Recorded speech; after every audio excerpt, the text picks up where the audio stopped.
Yes, to talk to each other, to ask us questions, and to share feedback, share tips and tricks. We really want to make this as interactive as possible. So today we're going to be learning about water, agricultural water, what that is.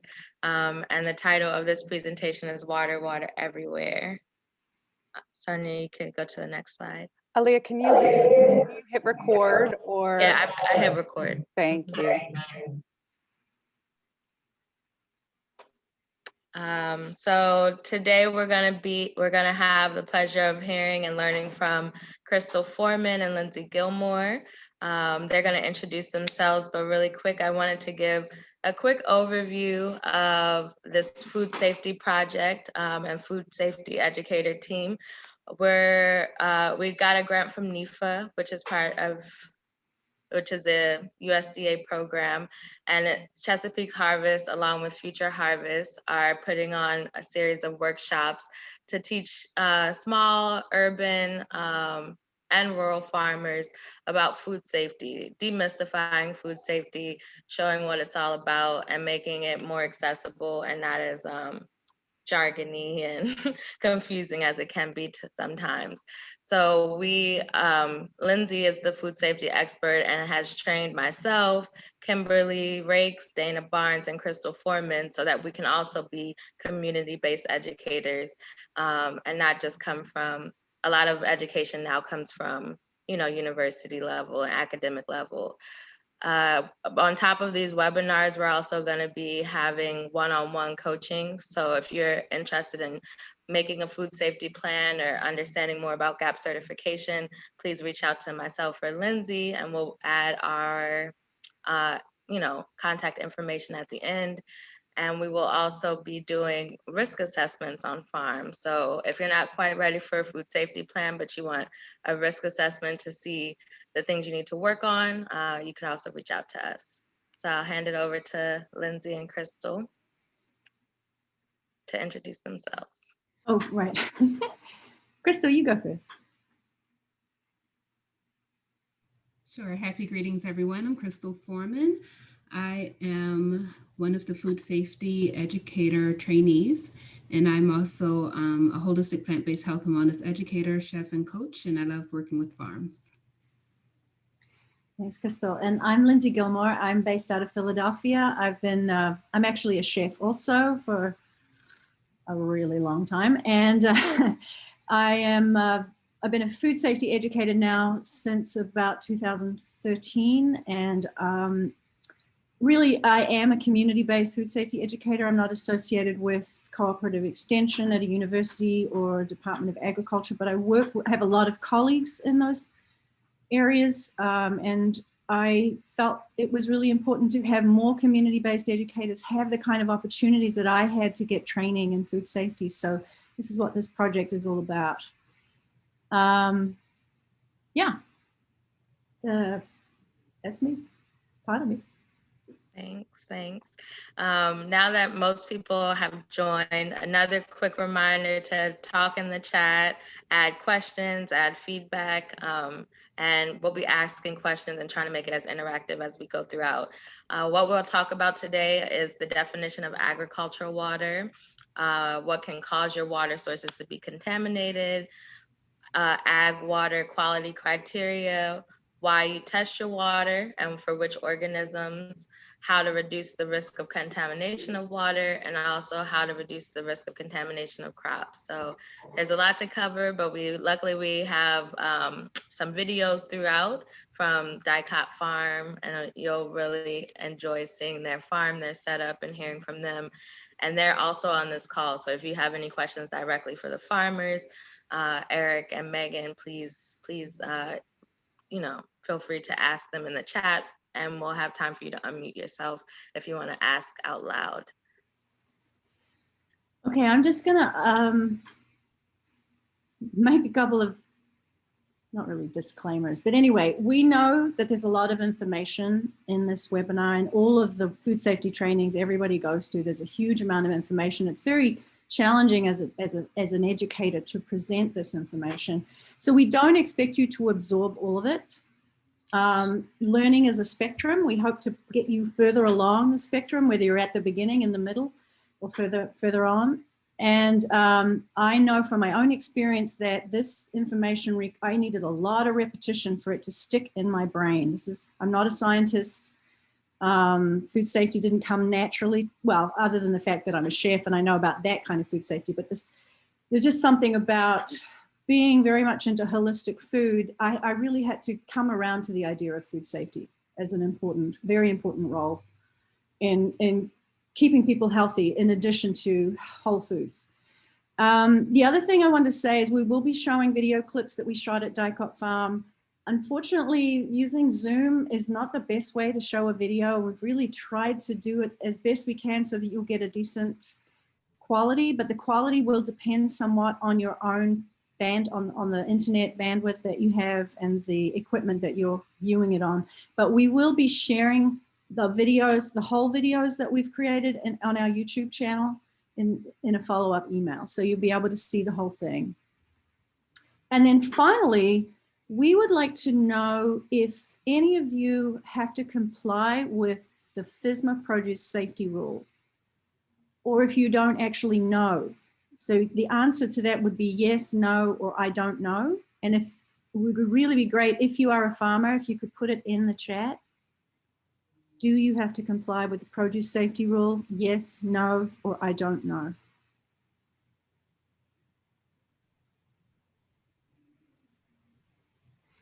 Just take a few minutes to see that. Qualified exempt,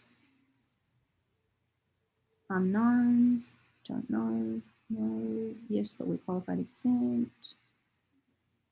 Okay, so we're not going to get heavily into whether or not you have to comply today. We do have a webinar on FSMA versus GAP auditing that helps you to understand a little bit more about that. Carol Allen, I see, is on the webinar today, and University of Maryland has a whole series of videos. We'll put a link in there on the Produce Safety Rule. We can help you figure out whether you have to comply or not, and so can Carol and her food safety team at the University of Maryland. So there's a lot of resources out there to help you figure that out. What we wanted to do today is really give you the beginnings of a good grounding in one part of that rule and one part of food safety in general, a very important part, which is agricultural water. So we're going to start with the first part of our video at Dicot Farm, and Crystal is going to take it away after that. Sonia. Sonia's in the background.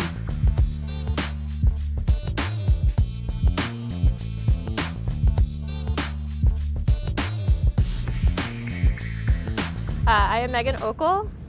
I'm Erik de Guzman. And we own Dicot Farm in Waldorf, Maryland. We grow certified organic vegetables on about 2 acres right now. We sell at a couple farmers markets in the area through a CSA program and through a few wholesale outlets. So the whole property is about 24 acres, and then the area where we can actually grow crops is about 5 acres. And every year we grow in about 2 acres and cover crop the rest and then rotate. We grow about 30 different crops, and then within those we do about 90 different varieties. But the most total, popular is probably like salad greens, tomatoes, cucumbers, peppers, sweet potatoes, lots of greens and roots this time of year, radish, turnip, kale. Pretty typical for a market garden farm, market farm.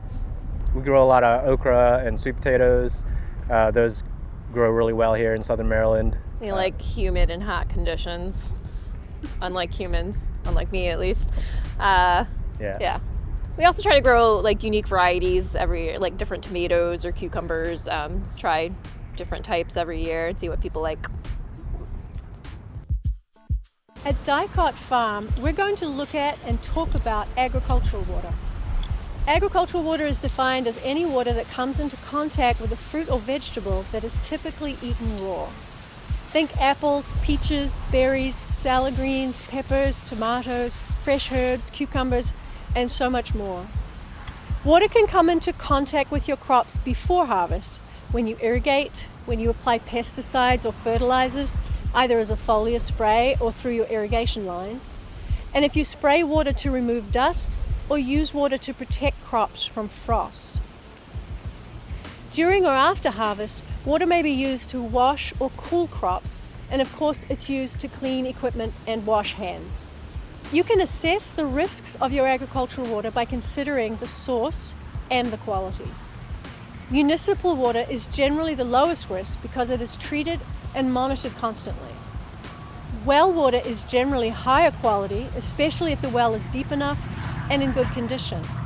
And well water quality tends to be much more consistent.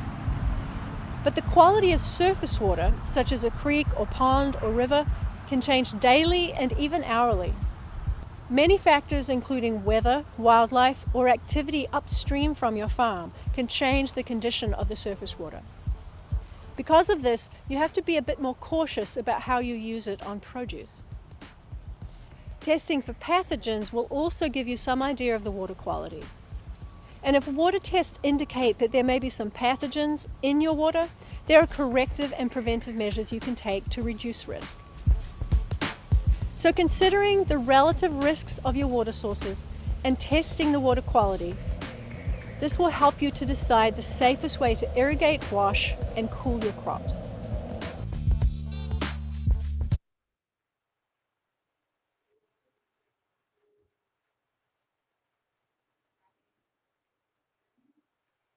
So of course, water is essential to life. Without it, we have no food or farming as we know it. Next slide. We need to approach water with respect. It is essential for plants to grow and flourish and an efficient vehicle to apply nutrients to crops. But if we don't pay attention, it can be an efficient source of microbiological contamination that can lead to food-borne illness. Next slide.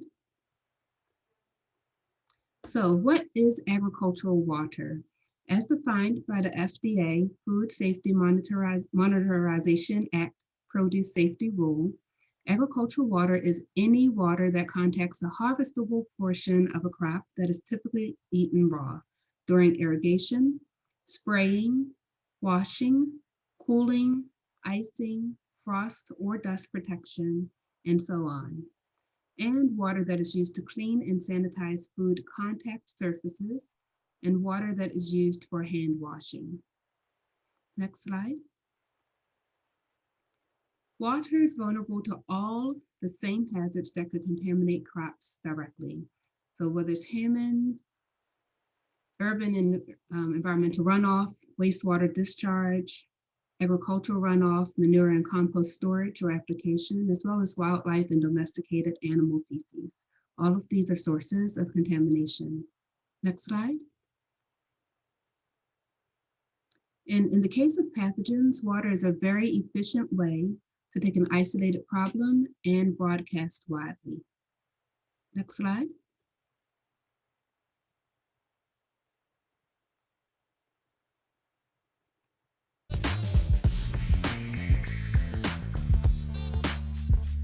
One of the criteria when we were shopping for land was the water sources on the property. We looked at some places with like a stream running through it or a pond. Some places had shallow wells or deep wells. This property has a deep well and it's the well for the house, so it's potable water. We do also have a pond on the farm that we want to hook up a pump and filters for irrigation, but we haven't set it up yet. The well for the house is a deep well, and it's about 370 feet deep, and it's pulling water from the aquifer rather than from the groundwater. So there's like different levels of groundwater. A shallow well would pull water from about 25 to 30 feet down, so you can get more groundwater, surface water infiltration in a shallow well. The well is in front of the house. It's on a slope, like a little hill.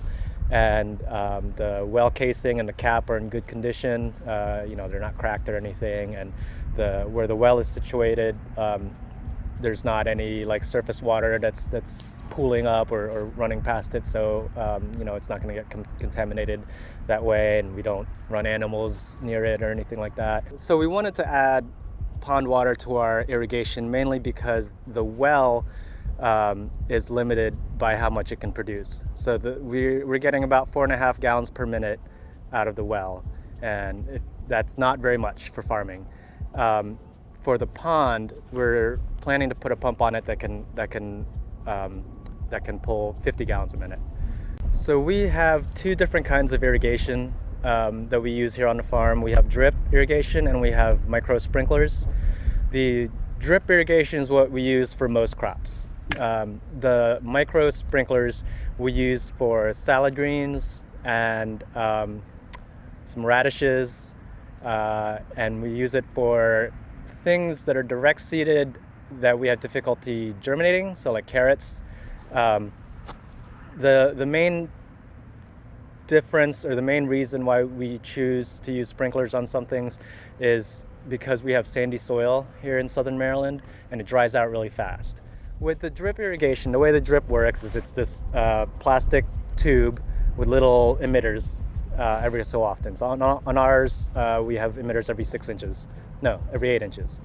So the way our soil is, when the water drips out of the drip line, you get a circle of water about that big, or a wetted perimeter of about that big around each emitter, and then it's bone dry right outside of that. So if we have something densely planted, like carrots or salad greens, we want total coverage of the whole top of the bed to be wet.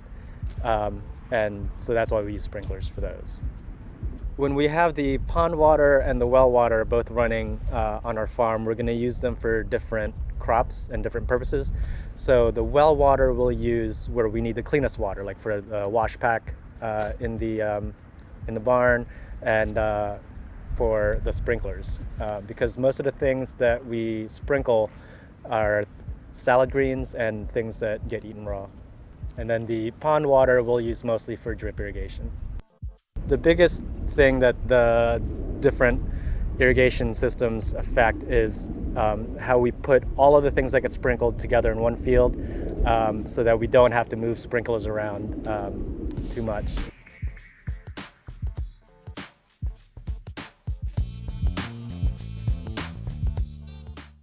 Okay, so this is the pumping system for our pond, which we haven't installed yet because we got a lot of rain this year, so we actually haven't needed it so far. I'll just go through the different pieces. This is the suction hose. It's a hard hose so that it doesn't collapse when the suction is on. This is the end that goes in the pond. It's just a strainer for keeping big things out of the pump system, like frogs or large pieces of debris. From there we go into the pump. This is a 1/2 horsepower pump, capable of pumping 50 gallons a minute. And then we go into the filtration. So all of the filtration in this system is just for particulates and solids. It's not for filtering out pathogens. This is a big sand filter capable of filtering out a large amount of water. Then from there we go into the disc filters. I added the disc filters just to get a finer filtration, because we'll be running a lot of drip, and the finer you can filter out particulates, the longer the life of the drip tape. I chose to go with 2 disc filters, and I'm going to run them in parallel so that we have less pressure loss. Inside these disc filters is this stack of plastic discs, and on the sides of each of these discs are little grooves, and when this gets pressed together, it makes a lot of very small holes for the water to pass through, and that's what filters out the particulates. When this gets clogged or dirty, you can take it out and just wash the plastic discs. For the sand filter, when this gets dirty, what you can do is back flush it, and this set of pipes and valves is what lets you back flush it. Basically, you just turn these valves so that water runs backwards through the sand filter, and then that water you would outlet to back to the pond or on the ground, and that cleans up the sand. That's basically it.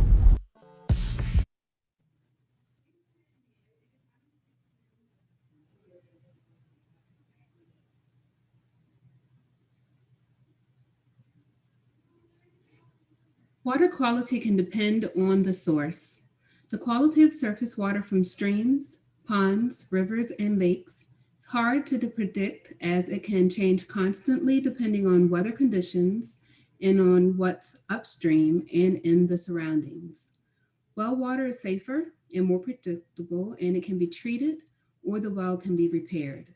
Municipal water is usually the safest there is, as is an agency responsible for maintaining drinking water quality. Next slide. Higher risk from agricultural production water. So any water that is applied directly to produce can transfer microorganisms, including human and plant pathogens, if the water is contaminated. But crops that are eaten raw are at the highest risk, especially crops such as brassicas and lettuces that are frequently watered close to harvest. Next slide. The lowest risk from irrigation water is the most crops that are drip irrigated. So especially tree fruit that don't touch the ground and crops that are not watered close to harvest are also at slightly lower risk. Next slide. So if the irrigation water doesn't contact the harvestable portion of the crop, then this water is not technically agricultural water, according to the FDA Produce Safety Rule. And if the crop is not usually eaten raw, such as potatoes, winter squash, okra, and eggplant, that's not considered agricultural use of water as well. Next slide. There are some exceptions. Any water used to irrigate root crops that are often eaten raw, such as onions, carrots, turnips, and radishes. And another exception is water used to apply fertilizers and pesticides that contacts the harvestable portion of the crop, such as tree fruit or tomatoes. That's considered agricultural water. Next slide. And if your drip irrigation springs a leak and becomes overhead irrigation, so that would be an exception as well. Next slide.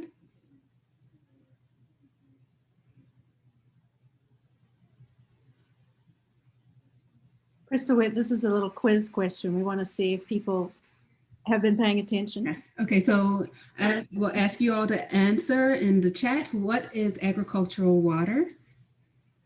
You don't have to give the whole answer, just part of it will be fine. Yes. We want to make sure you're not asleep. And actually, we can follow up with the next slide, which is what crops are higher risks. Right. So you could answer either one of those. Just get a few answers.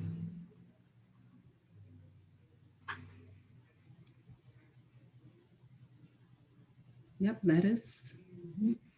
Water that comes in contact with our produce that we'll consume. Consume raw, yes. Awesome, you all have been paying attention. Ground cherries, yes. Well, interesting. Only if the water touches the ground cherries, Kimberly. And I don't think there's too many people growing ground cherries on drip tape with plastic mulch, but maybe that's happening now. Salads, yep. Okay, great. I wanted to add that there was a question that said, any idea on guidelines for acres of land that can be irrigated per acre of pond? I don't know if that'll be talked about. Is that particularly an irrigation question rather than a food safety question, Leah? Seems like it, yeah. But if anyone knows. Any idea of guidelines for acres of land that can be irrigated per acre of pond? Eric, if you have any ideas on that one, I welcome your thoughts. I don't have that expertise, or if anyone else on here does. It really depends on a lot of variables. There's not like any real quick, I guess you could quickly do the math of, so like if you take the area of the pond and multiply it by depth, you can get the cubic feet and then convert cubic feet to gallons. And then if you think about how many fields you're gonna have and how many lines of drip you're gonna run, then you can do the math and figure out how many gallons per minute you're going to need to be pushing out there and how often you're going to have to pump. So you could do the math that way, but it depends on what your soil type is like. That affects how much you're going to water and what crops you're trying to grow. Some crops just need a lot more water or are in the ground longer. So yeah, that's not a quick and easy answer. A lot better answer than I would have. That always helps to have an engineer who's also a farmer. Thank you, Eric.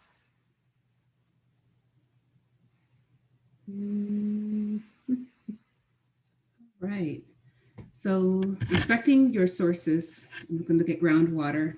So you should inspect groundwater sources and delivery systems pre-season to detect and correct contamination, and then monitor for problems throughout the year. You should check for whether the wellhead and casing casing is intact, and is the well in a safe location. So for instance, not in the middle of a field of cows or located in an area that is frequently flooded.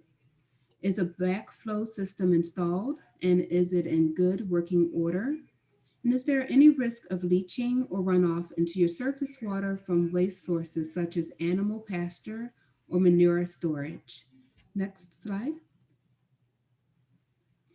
So you should inspect surface water surfaces to detect contamination. It's much more difficult to control problems in surface water, but you can check for the most obvious problems and prevent them where possible. Can you prevent problems upstream? Discourage wildlife. You can fence off your livestock, remove debris that could cause contamination, and move a manure pile downhill so it doesn't leach into your pond. Next slide. So inspecting your delivery systems. As part of your pre-season inspection of the water delivery systems, you should flush out the irrigation system to make sure there are no contamination issues, leaks, damaged lines, or clogged nozzles that need to be repaired or replaced. This could be done just with potable water, or you could inject a sanitizer through the system if you believe it is needed. Next slide.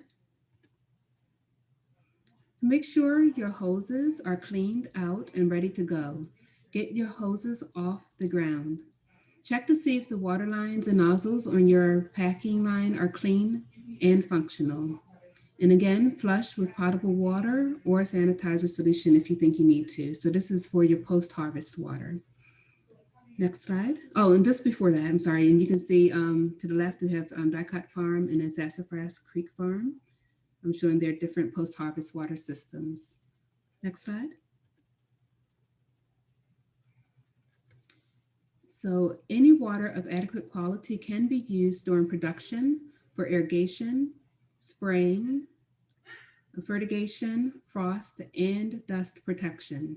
But untreated surface water may not be used for washing or cooling produce, washing hands, or cleaning food contact surfaces. The quality of water from streams, rivers, and ponds is just too unpredictable. Next slide. Okay, so evaluating the risk. I'm sorry, go back one. Yeah. So what is your water source? So if it's surface, so I just want to ask the participants, you can just put it in the chat. So how would you assess the risk of your water as well? So what is your water source? If it's surface, how do you apply water? When do you apply water? And what is the crop? So here we have our spinach.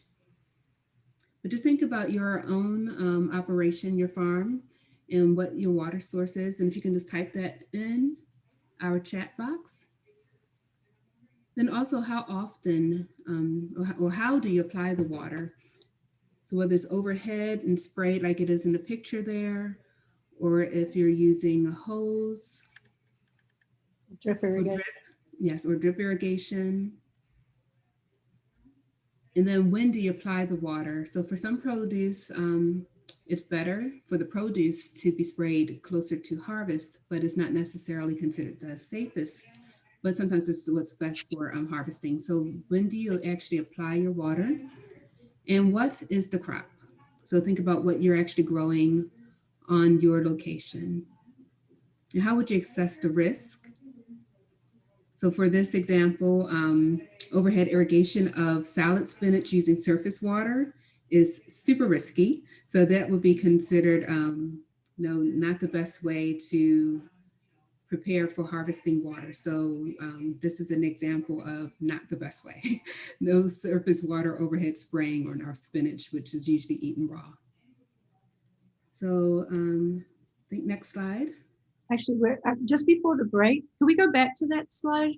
That one. There are a couple of comments. Carol, you said in the chat that spray water, if used close to harvest, must be potable. Do you want to talk a little bit about that? Sure. Without getting too complicated, if you're pulling water from a source such as pond, and well, first of all, all right, pond water. And one of the things that you need to know about your water source is how it's going to react with different spray chemicals that you're using. So that means that your water has to be tested not only for food safety, but from the ag side, you'd better know that it's going to be compatible with whatever you're spraying with, depending on the hardness, the pH. If you add some chemicals to be sprayed, that's organic or conventional, you could get precipitate, you get all kinds of things. So your spray water, you have to look at from the agricultural end and the food safety end. So if you're using water that's touching the edible portion of the crop within a few days of harvest, it had better be potable, which means that in general, it's not going to be your surface water. It's probably going to be your well water that has got a good, consistent low E. coli, which is our test organism, or it's going to be municipal. Thanks, Carol. It's great to have another educator on here. Michael Rooney, you say that you're using we have time for this kind of discussion today, which is great. So I'm really happy that we can learn from each other. You say that you're using well water that's treated. Can you tell us how you're treating that well water and why?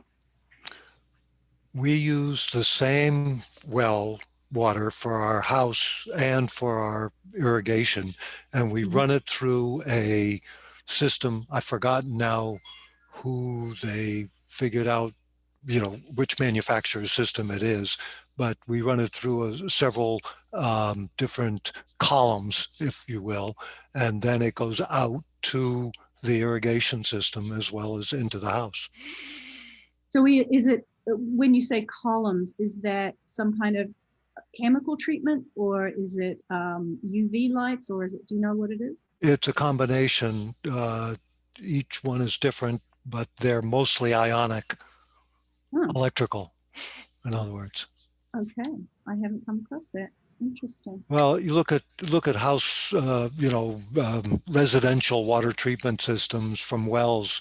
I'm sure you'll run across it. There are several manufacturers, and it really depends on the installer whether you have a good system, because we had one system installed on the same well by the people that dug the well or that drilled the well, and that did not work. But we got another installer to come along and install the system, and he did a very good job. Carol, do you know anything about ionic water treatment? No, I'm sorry, that's beyond my ken. I'm afraid I don't. UV treatments can be very effective. And again, I go back to water quality. It's got to answer so many levels of agricultural production. And I go back to, what are you adding to your water that you're putting on your crops? And then of course the biological activity as well. So some of these systems work really, really well.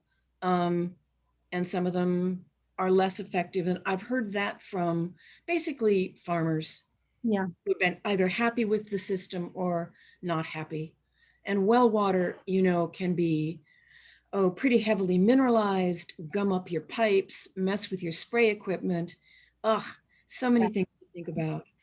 Yes, It's so much more than just safety. we ran untreated well water through our irrigation system for a while, and the iron in the well water was so thick you could see it on the inside of the pipes. That's one of the reasons we use the system. That would make the ionic water system, I could see that working with metal. Well, all dissolved things that are natural are going to be ions by the time they're dissolved. So they come out electrically. Interesting. You made a comment also about rainwater, and I just wanted to say that obviously rainwater is something that irrigates the soil all the time. It's how we capture the rainwater that can be more or less risky. So if somebody is capturing rainwater, which is a wonderful thing to be doing, you need to think about what your system is. Is it running off of roofs where birds are pooping? Is it coming through any kind of delivery system that could be at risk? If you're filling water tanks, are they getting cleaned at a sufficient regularity? And how are you cleaning them? So you really just have to think through. A lot of food safety is about risk assessment, and a lot of it is left up to the farmer to figure out. So we're here just trying to help you see things through a food safety lens so that you can be well-informed, to have a well-informed risk assessment. Yes, rainwater is considered surface water. But I think, Carol, that it depends. I mean, obviously we're getting rain on our crops all the time. So it's when it becomes captured that it becomes surface water. When it becomes captured and stored. Right. And I work with a lot of farmers who, not a lot, but farmers who do depend on pond systems that use injection systems. Mm-hmm. So when they know that their E. coli levels are getting high, and it's getting close to harvest, and they're committed to overhead irrigation, and it's drought, so that they have to water that summer squash crop or lose it, and they're going to harvest it in 3 days, they will have an injection system that they'll use for those times. And if you farm at all for any period of time, you know, stuff happens. So it's, they did a really good risk assessment and laid in backup systems so the production is never halted due to drought. Yeah. And I think that, I mean, the larger the production on the farm is, the more backup systems you need to have for ensuring that you can get your crop to market. And I imagine, Carol, when you're saying an injection system, they're using some kind of chemical sanitizer in their injection system. Yeah, cool. Yeah. Usually trying to. I'm on my laptop and it's got a touch screen. I'm not used to touch screen. So am I? Yes, I am unmuted. Okay, sorry, technical difficulties here. Yeah, they're using a food safe chlorine-based sanitizer. There's a couple of different products that can be used on that, but it's a larger operation. It's down in that sandy soil. So I know what you guys in Waldorf have to put up with. And they have about 4 ponds. And I've had my fingers dabbled in all of them. So one of the things that I've done for them is to track generic E. coli levels throughout seasons. And I can tell you, whoa, boy, they're variable, totally unpredictable. Yeah, they are. Okay, so what time are we at? 3:40. Do we want to take a break now? Or maybe we're only 40 minutes in. Aaliyah, what do you think? I think the original break was at 3:50, so I think it's fine to take it now so people can get their water, bathroom breaks. Speaking of water. Speaking of water. Exactly. So we'll come back in 5 minutes at 3:45. Right now, I'm going to drop the survey for this webinar in the chat. Of course, I'll share it again at the end and then a follow-up email, but just in case anyone has to leave early, please take the time to do the survey so that we can continue to offer this stuff for free. So enjoy your break and see you in 5 minutes.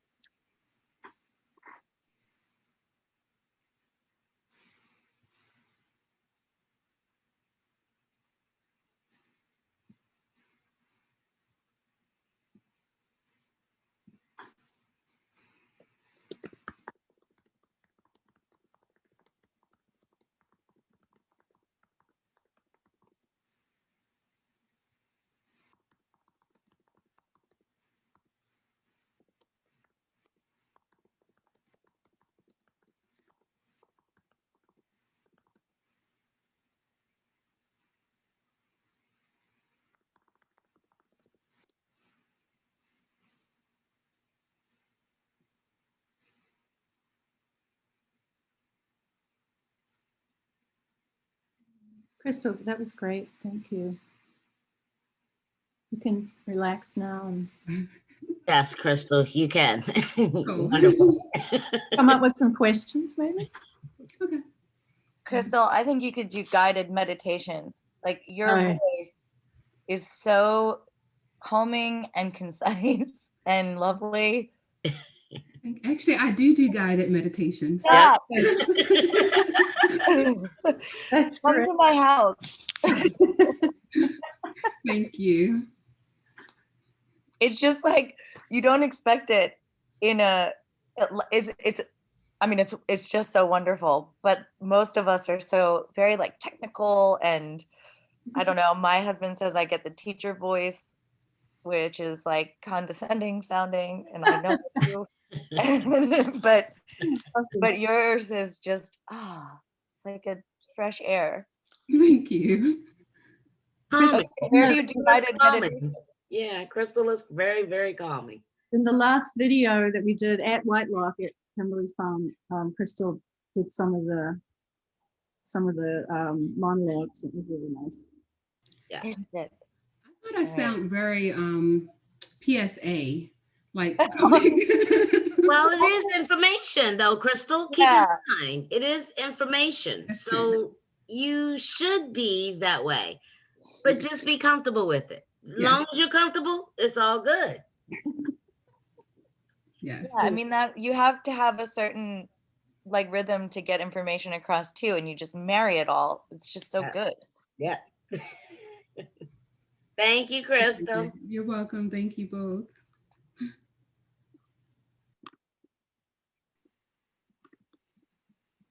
We have 35 people today. It's great. How many did we have the first time? I think we had 19 in the end. Okay. Do we have all our trainees on? I saw Thelonious and I saw Maisha, who I haven't met That's yet. good. Hi, Maisha. Yeah. Welcome. Ruth is supposed to be here too. I don't see her. Ruth, I anywhere. see Ruth. Ruth is Okay, there. good. Very good. I'm not on the camera. I'm eating breakfast. Breakfast? Yeah, it's been one of those days. Yeah, I have it too. I don't see LaQuanda. Maybe she couldn't make No, it. I didn't see LaQuanda either. No. Alea, have you heard from LaQuanda? Aaliyah. I'm sorry, Alea. No, I haven't. Okay. Something may have come up. You know what that's like, Kimberly, with Yeah, I was getting ready to say, hey. Stuff comes up. Mm-hmm. The nice thing is for all of you, we're going to be doing enough of these webinars that you'll get in your fair share of them. You don't have to attend every single one over the next 2 years. Unless you want to. Hey, Thelonious, you still there? We're at 5 minutes as well. No, he might have gone away for a minute. Actually, I don't see. Where did he go? Let's see. Miss Rodette. Hi. I'm going to be working on your video in the next 2 weeks. Hey, how are you? Good. I'm good. Looking forward to showing you the video. Cool, cool. Mm-hmm. Eric, are you still there? Yeah. How does the video look at your end? Looks good. Okay. Good. We'll send you the finished product. Well, I mean, we have a finished product, but the one that isn't part of the Zoom. Right. And you're welcome to post it on your website or Facebook, or if you feel like you want to have people hear you talking about food safety. Yeah, cool. Thanks. I like the drone shot. Yeah, it's kind of cool, isn't it? Yeah, swooping in to look at things.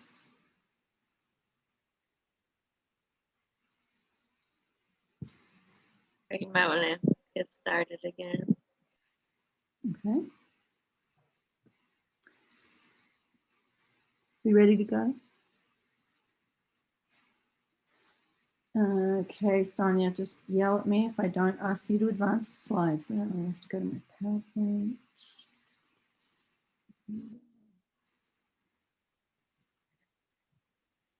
Okay. Just got to arrange my screen here so I can see everything. All right, everyone, hopefully you're all back from the break. So the last slide was on assessing the risk of how you're using water. And now we're going to talk about the ways that you can, the different ways you can assess that risk besides just what the source of the water is and how you, and the different ways that that can be contaminated. So water testing is a really important method for getting an idea of the water quality. Excuse me. And the indicator bacteria that is used typically for testing water for food safety is E. coli, and you get it tested for generic E. coli. And what they're doing is counting the number of E. coli colonies in a 100 ml sample to get some idea of whether or not your water is likely to be somewhat or badly contaminated or not contaminated. So let's advance the slide. Okay, thank you. So for irrigation and spraying, you're testing for generic E. coli. For post-harvest use, for the purposes of complying with the produce safety rule, you only need to test for E. coli. However, if you want this to be drinking water, you need to test for total coliforms and E. coli, and different states have other things that you may have to test for drinking water, such as nitrogen and so on. So you need to check with the state if you're not sure. You could check with University of Maryland, for instance, if you're wondering what you need to check for drinking water. But the labs that are listed in the resources that we have for you should be able to tell you that as well.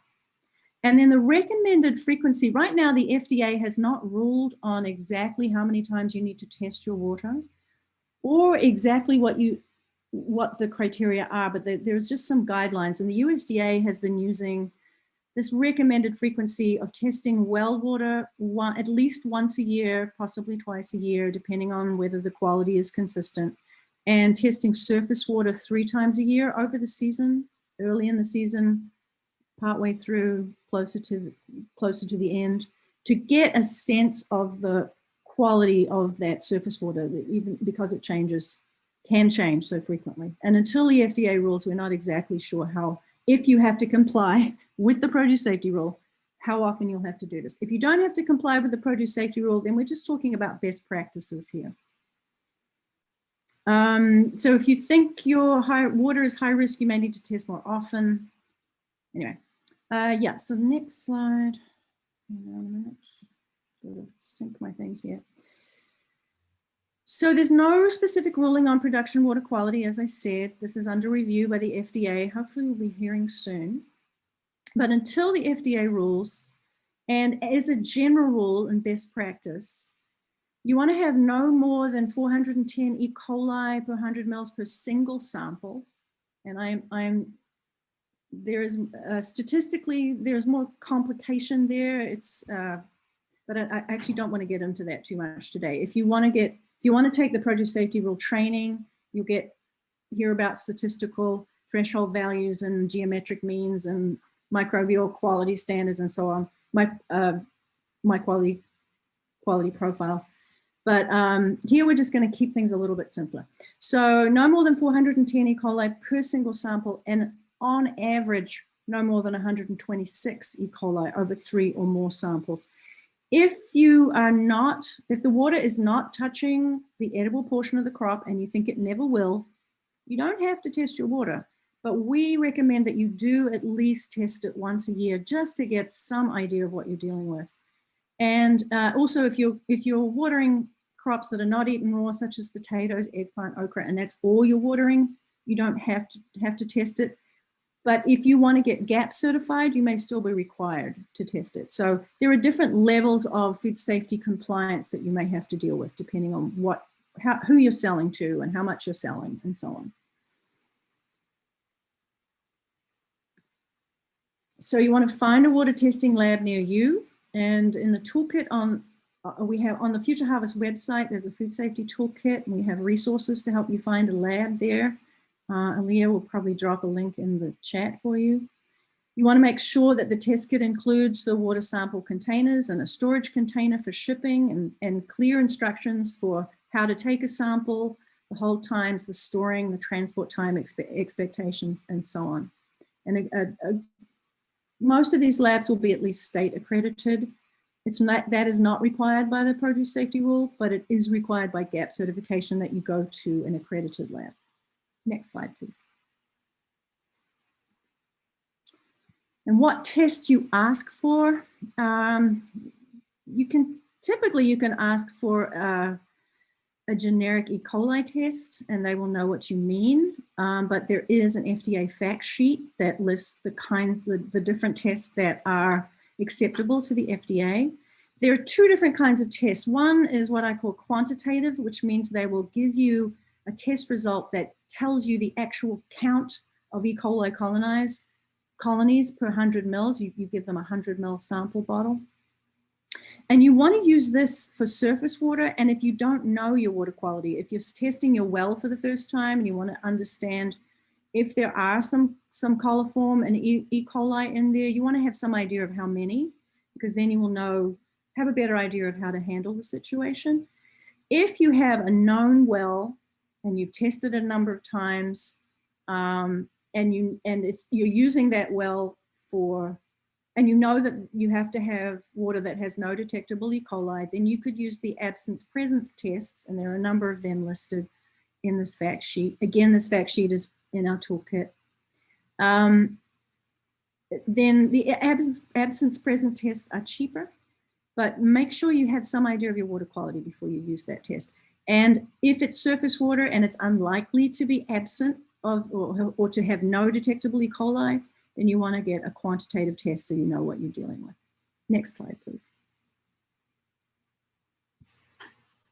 So we're going to, Megan's going to show us how to take a well water sample at Dicot.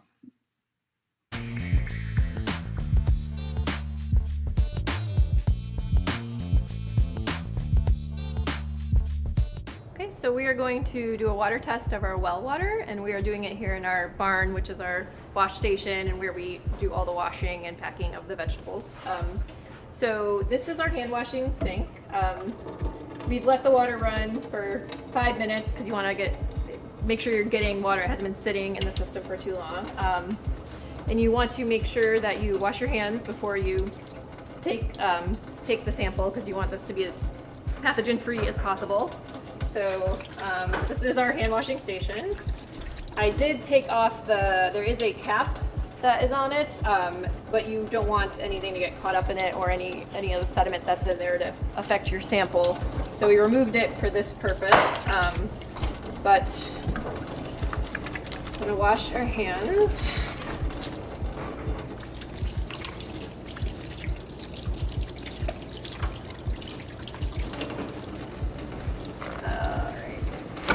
And Megan did in fact wash your hands. And then with clean hands, we will take the cap off of the container that came from the lab.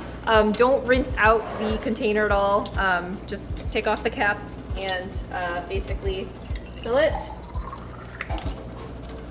And then cap it. And then it does need to be put on ice right away.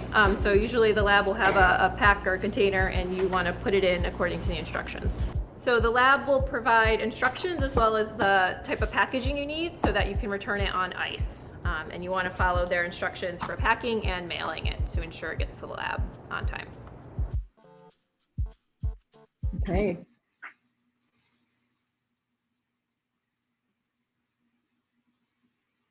All right, so a question that comes up is, where in the delivery system do you need to take a water sample? So I'm going to ask that question of all of you. Do you have any idea, if you're using municipal water, where in the delivery system do you take a water sample if you're taking samples? For well water or for surface water? So in this case, Dicot Farm did it Megan took the sample in their wash pack area.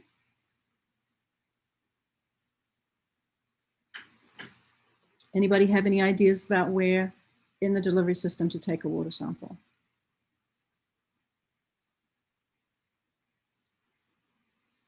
No thoughts?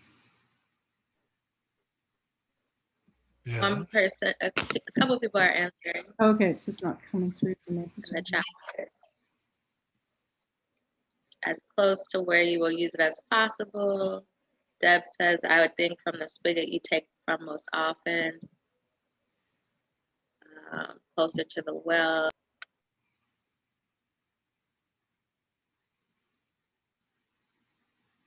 Okay. So Kimberly, if a farmer is a member of the group like Farm Alliance and they test and provide you with the results, is there some available source to help understand the issues? Kimberly, are there usually issues from the water at a municipal source in Baltimore?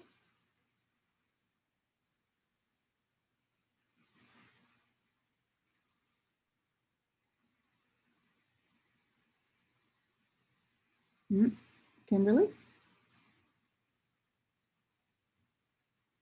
Yep, she's not unmuting herself. Yeah, I mean, with well water, it's sort of simpler, right? It's you have you might have it coming out of a hydrant, you might have it coming out of your wash pack area, it might be coming out of the house. So you can go to a spigot that well water is coming from. Pond water can be a little bit more tricky. Well, two things. So you see the top photograph where the water is pouring out like crazy. I've been in a number of different farms where the well water, the pressure that the well water comes out at is it's really hard to fill that tiny little bottle effectively without it overflowing. So what I usually recommend is you take another vessel that is sterile. You need to sterilize it. A larger vessel can be a jar, an AG jar, something like that. Sterilize it, fill that with water, and then use that to fill the smaller bottle. I remember in Mississippi, my co-educator and I opened up a system and the water just came flying out like a fire hose. And that was fun. We all got completely wet. But anyway, so that's one thing. And then, Eric, I know that when we were talking about you taking a sample from your pond, what I recommended is you take it after it's gone through the sand filter and the disc filters rather than taking it right out of the pond. And that's a recommendation that I've heard from other food safety educators as well. So oftentimes you see in food safety trainings, the people with the long pole taking a sample out of the pond. But if it's going to go through those filters, even though those filters are not designed to filter out pathogens, the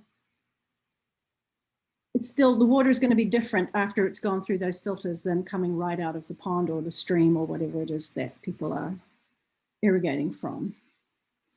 So, okay, let's move on. And, oh, question. This came up actually when we were looking at the video in its earlier form. Do you have to wear gloves when you take a water sample? What does everybody think about that? Do you have to wear gloves? Matt says no. Melissa says no, question mark. Anna says no, but you need to wash hands. Yep, yep. So we have really had it shoved down our throats that we have to wear gloves in the past year. And there are certain circumstances where gloves are required, but that's really more in food processing. On the farm, you're not required to wear gloves unless you have a cut on your hand. Best management practice, Carol says, yes, this is true. There are a lot of concerns about how much we're putting trash from this, from PPE into the waste stream. And I really feel that properly washed hands are as safe, if not safer than gloves. People put on gloves, they start to think their hands are immune to dirt. So it's a judgment call you have to make. Certainly in the lab, they're going to be wearing gloves because in labs, they're always washing their hands and putting gloves on. So, okay, next slide, please.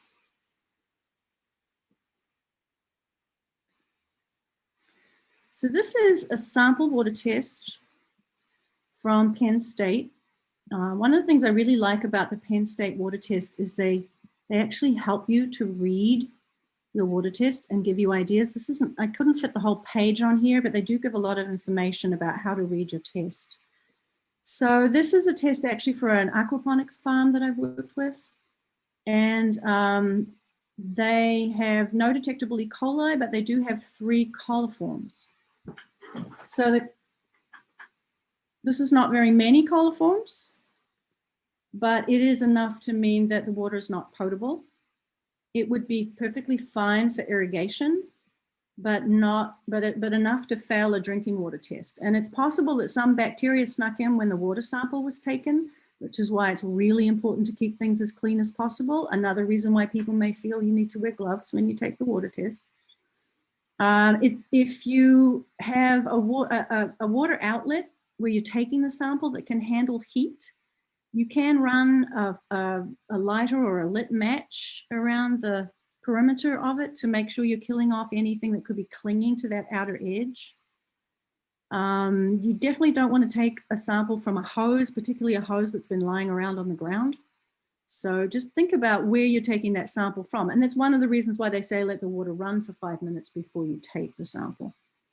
If you have a persistent problem, you could try shocking the well. If this is, in this particular case, it's well water, you could try shocking the well with chlorine and then retesting it. So any kind of prevent or corrective measures that you take, after you've taken those measures, you will need to retest the water to see if they've worked. So that's an important thing to keep in mind.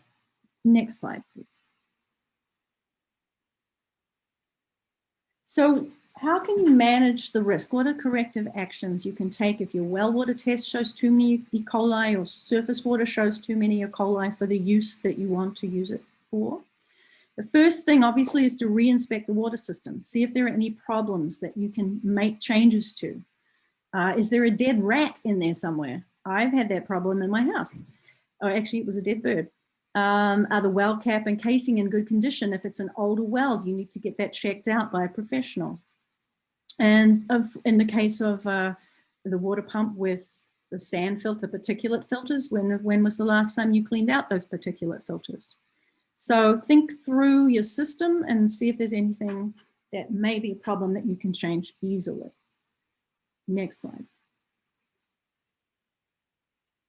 If you have a persistent problem with your irrigation water, you could think about changing the system. It's easy for me to say. On larger farms where they've been used to using overhead irrigation, it can be a very, very, very expensive thing to suddenly switch to drip irrigation. There are a lot of reasons why drip irrigation can be not practical. On smaller farms, typically drip irrigation can be pretty practical and a lot of people are already installing it. But if you're installing drip irrigation under plastic, as shown in this picture with the tomatoes, you can really reduce the risk tremendously from questionable irrigation water. Next slide, please. And then there's the die-off as a corrective action. This is if you have a persistent problem or if your drip irrigation springs a leak. The die-off is something that's really started to be used a lot more since the Produce Safety Rule came into being because it is an acceptable corrective action. However, so when you apply an interval for microbial die-off, you can do it for up to 4 days. Do it, you think about the amount of time between the last time you irrigated and when you're harvesting the crop, or between the time when you harvested and the end of storage, or if the product is going into commercial washing where there's actually a kill step, you can think about that too. It's pretty unusual for the smaller farms for that to happen. But so for instance, I work with a large co-op of farmers in Pennsylvania that grow simply sweet onions. And those onions are dried for about a week before they're packed, at least a week before they're packed. So there's quite a bit of time between harvest and packing. And they very often, because this is farmers in southeastern and central Pennsylvania, they do tend to have quite high E. coli levels in their irrigation water if they're using surface water. And so they tend to use this die-off as a corrective action. And you get 90% die-off over 2 days. So if you have 1,000 E. coli, that brings it down to 100. This is very roughly, statistically very roughly.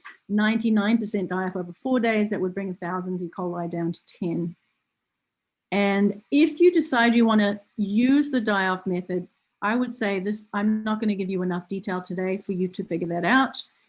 We can give you more information on that, and there are also spreadsheets that have been created that calculate it for you if you fill in all of your values. For the produce safety rule, if you have to comply, you must document this. And you definitely need a quantitative test result for your irrigation water. And some tests will only test up to about 2,400 countable, detectable coliform colonies.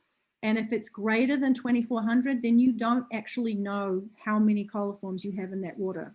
And this is what we've been talking to the co-op members about a lot. They actually have to they have to ask for a different test that can count up to 10,000 E. coli, because you can't accurately calculate the die-off if you don't know what the test is. And you really need to have 3 to 4 tests to get an accurate count. However, right now the USDA is accepting die-off, but they're not happy about it. Anyway, again, this gets a little complicated. If you have more questions about it, we can help you. Carol and her team can help you work this one out. Next slide. Oops. Oh, there it is. Thank you.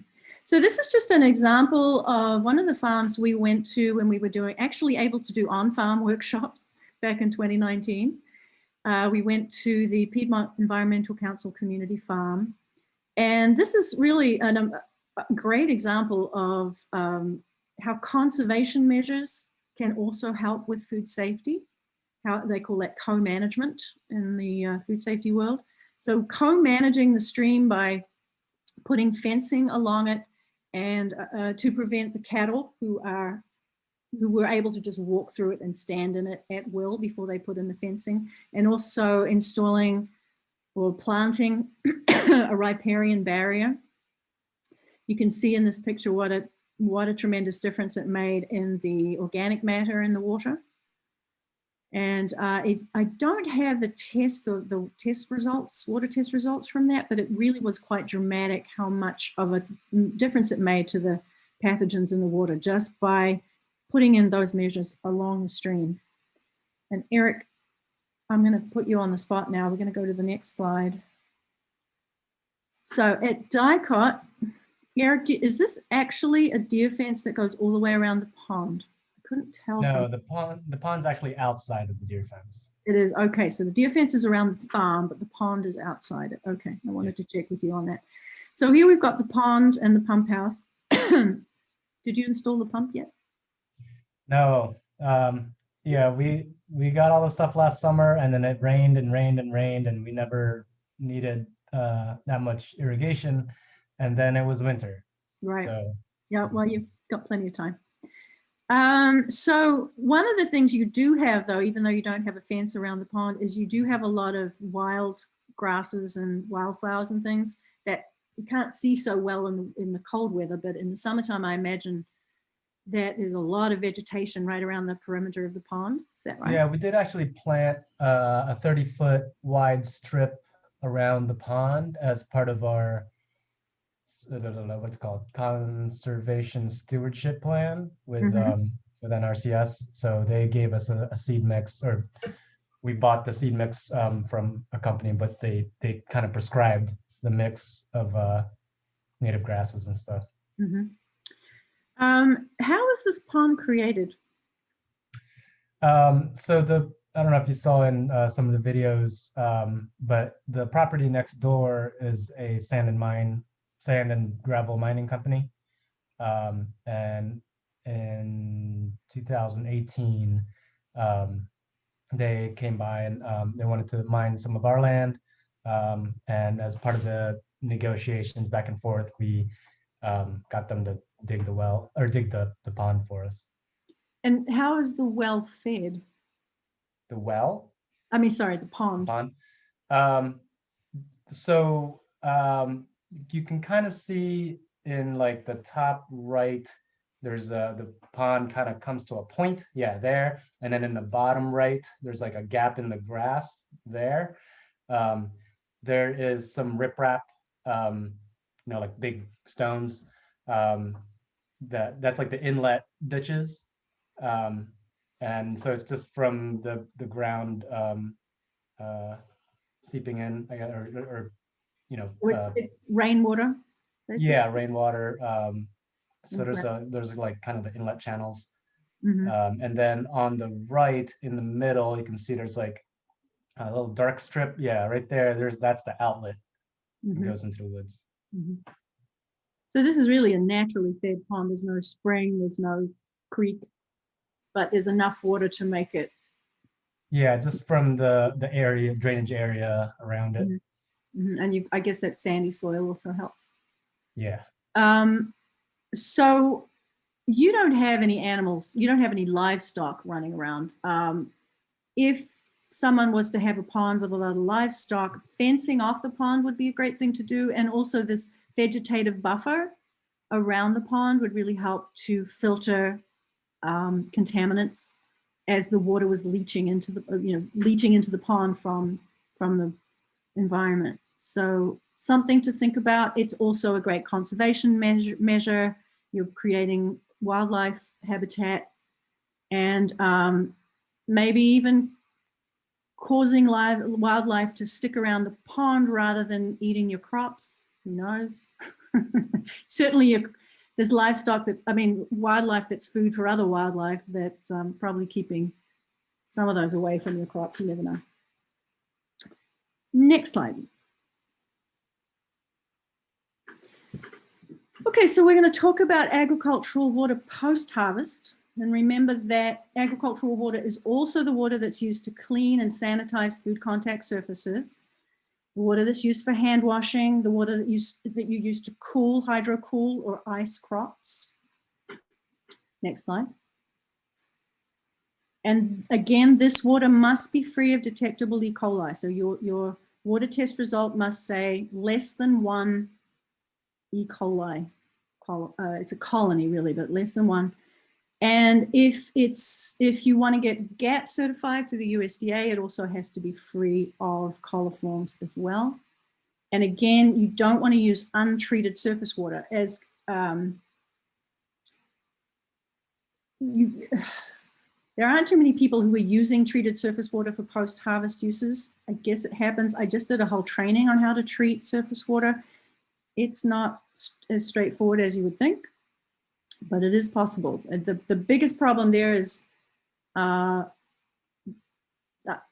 really monitoring for what comes through your treatment system, making sure, because there's a lot of monitoring involved to make sure your treatment system is functioning well.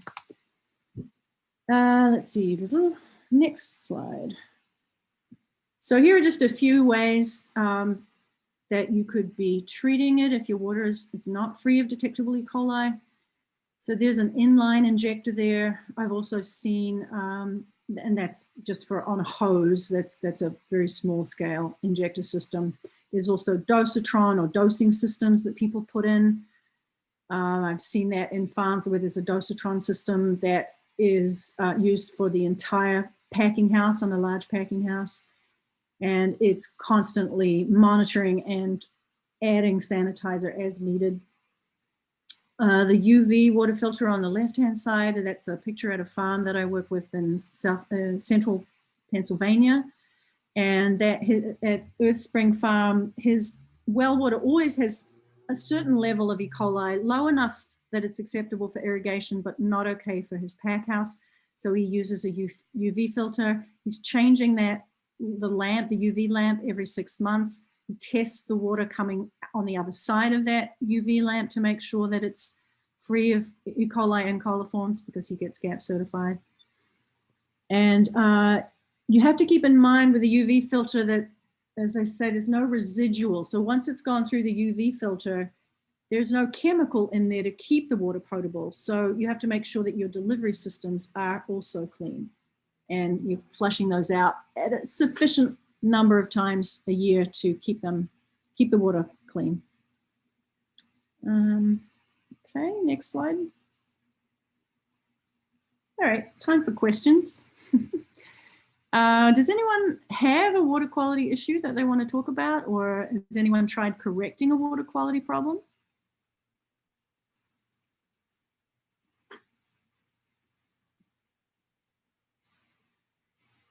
I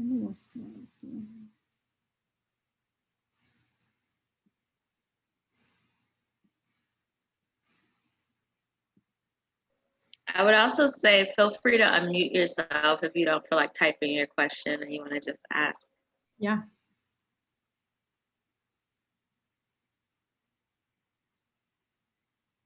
And again, if you might not know yet if you have a water quality issue, you can contact us if you want to talk about that. You can contact Carol. Carol, maybe you could put your contact information in the chat if you'd like, or anyone on your team, in your food safety team.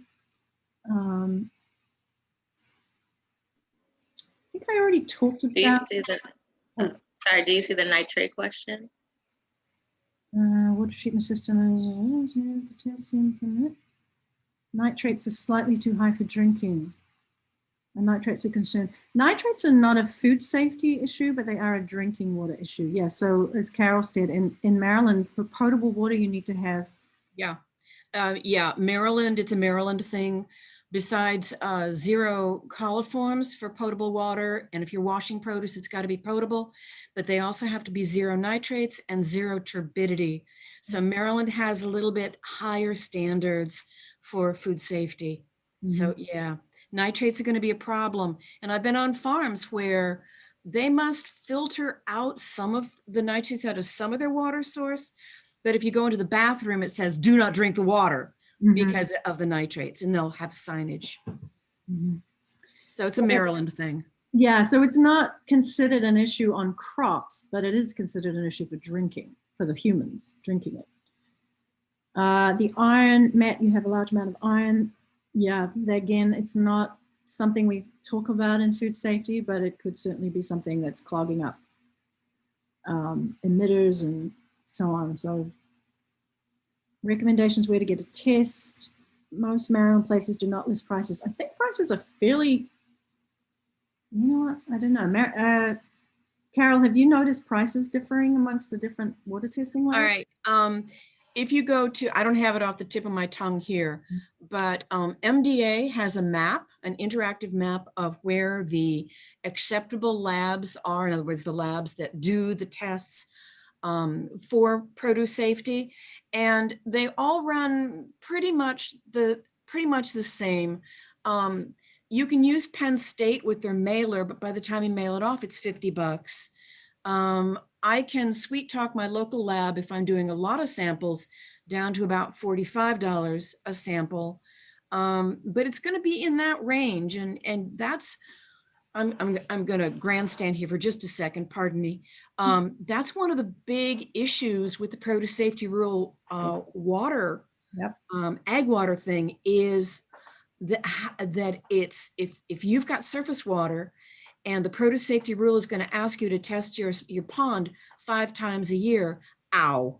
That becomes an issue. And if you have more than one pond or more than one. Oh my gosh, yeah, because it's going to be a test for every pond times 5. Yeah. Oy.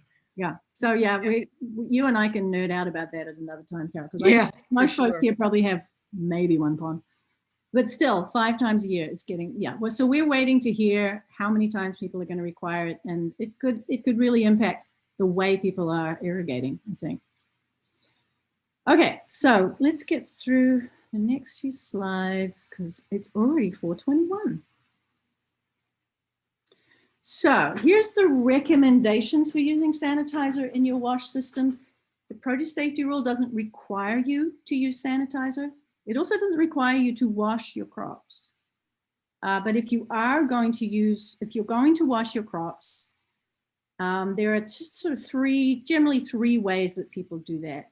One of them is what's called a single pass spray. And we'll actually show that in the next little video. And this is where the water is, what have I done here? For a single pass spray system, the water drains away continuously. You don't have to use sanitizer if your water is free of detectable E. coli, or if it's potable, so free of coliforms, E. coli, nitrates, and low turbidity in Maryland. If you're recirculating water, so if you have a packing line where the water is going, spraying and then going through a recirculating system, it's recommended that you use sanitizer in that system. It's not required, but again, it's recommended. And if you want to get GAP certified through the USDA, harmonized GAP program, then you will have to use sanitizer in your system. And then if you are using a wash tank or a dump tank, particularly if you're submerging a lot of products, so you get a differential in the water pressure when you've got, melons or whatever on top pushing down the melons on the bottom, then it's recommended that you use sanitizer. It's not required. Again, I just want to make sure you understand that. The sanitizer it's not a kill step. It doesn't kill off the pathogens, but it can prevent cross-contamination. It kind of reduces the pathogens in the wash water itself. Next slide. One of the things that I always like to talk to people about is just harvesting dry. Whenever you cannot use water, it just reduces risk because water is such a great vehicle for contamination.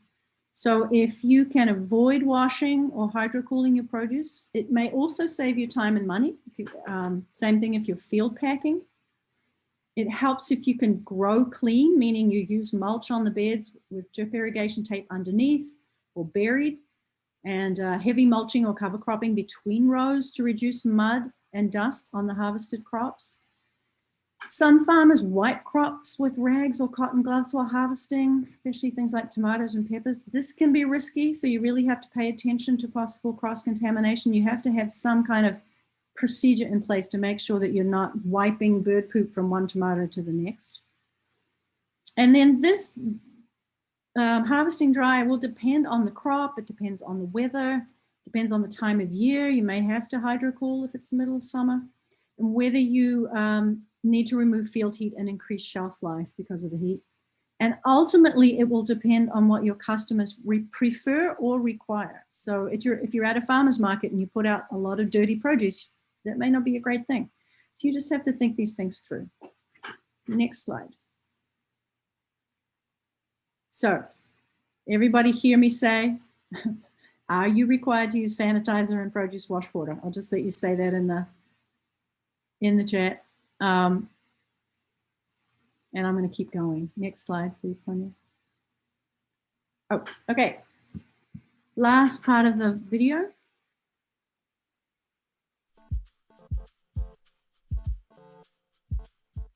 Not every farm uses sanitizer in their produce wash water.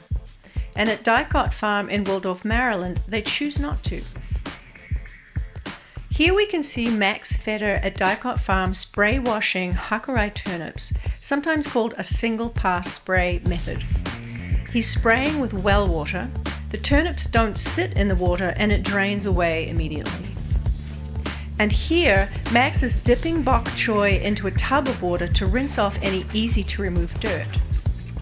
The water in the tub is well water and the bok choy isn't submerged for long.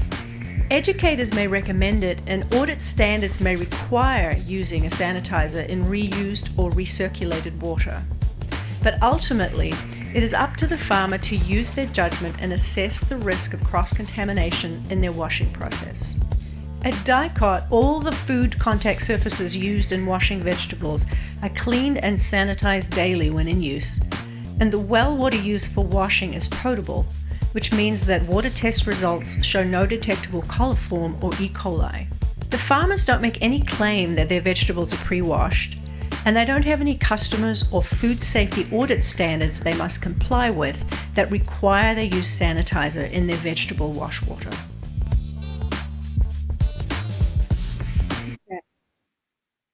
So I was going to put you on the spot again, Eric, but we're running out of time, so I'm going to take you off the hook there.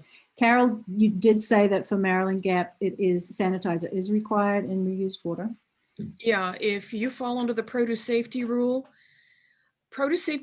does not require you to wash vegetables. However, they state very definitively, if you dunk tank, you must use a sanitizer. And that is the same with Maryland Gap. So if you're going to use recirculating water, it must be sanitized. If you come under an audit or an inspection, it is required. If you're if you duck under the produce safety rule, you're not Maryland Gap certified. No, you don't have to, but you're taking a big risk. The farmers have to decide about that. Okay, so just the last couple of slides. If you do have to comply with the produce safety rule, there are some records that are required. One of these is if you're treating water for washing or hydrocooling, you need a water treatment and water treatment log, and typically you've got a water change schedule as well. So this is the kind of log that you can be using for that. You have to make sure the farm name and address is on there, and someone in a position of food safety responsibility needs to review and date that log periodically. Next slide. And then the other thing that you're required to do is a water system inspection. And this is a water system. It's a risk assessment, basically, that you want to do at least annually. And whenever there's a change to your system that could affect water quality and food safety. So this is a version that has a bunch of sample language in it to give you an idea of the kinds of things that you might do. I believe we have this in the toolkit. I might have to check on that, Deb, because I think this is a newer one that I just did. And then just a quick next slide, agricultural water in brief. Consider the source of the water and how it will be used. Test water sources prior to use. Test water at the source and within the distribution system. Choose your irrigation method to minimize risk. Avoid spray, irrigation, or pesticide application close to harvest unless the water is safe to use. Avoid water on produce post-harvest if you can. And if you use water treatment system, make sure it can handle the volume and test the volume of water and test the water to verify that the treatment works. Okay, so that we've come to the end of our slides. We do really want you to fill out the survey that we have, our evaluation survey. Leah will probably post that again. And we do have another webinar coming up. Unfortunately, we don't have it in here, but it's called What to Do with All the Poo. Oh, there it is. Thank you, Sonia. I guess you put it in the other PowerPoint. So we're going to talk about manure, compost. We're going to visit Filbert Street Garden, where they have all kinds of poultry, goats and sheep and bees. Not that the bees are any problem, but they do have a lot of bees. And a composting operation right there on site. Aaliyah, do you want to finish us off?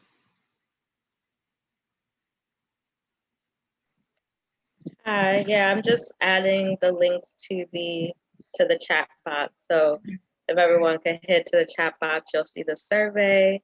I'm going to put the registration link for this next webinar, so you can click on it right from here, and that'll be free as well. I just want to say thank you to Erik and Meghan for letting us invade Dicot Farm and take video and ask lots of questions and make them stand in front of cameras. It was just really, really great to be able to get some real farm footage for this. And as I said, we will be posting, we've just started a YouTube channel, so we'll be posting them there. They're also probably on the Future Harvest website, I'm sure.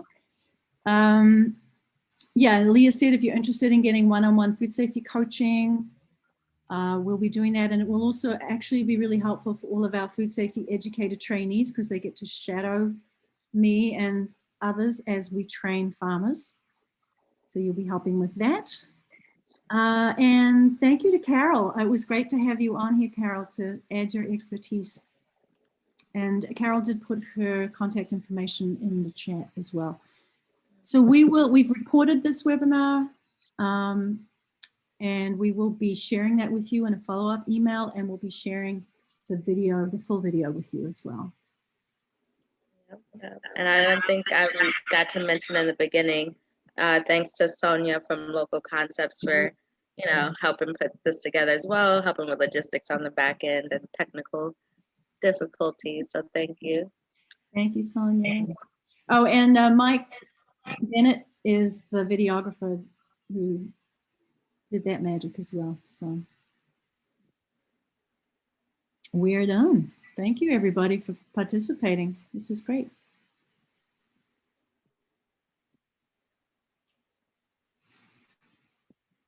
So we'll stay. You want to stay on for a little?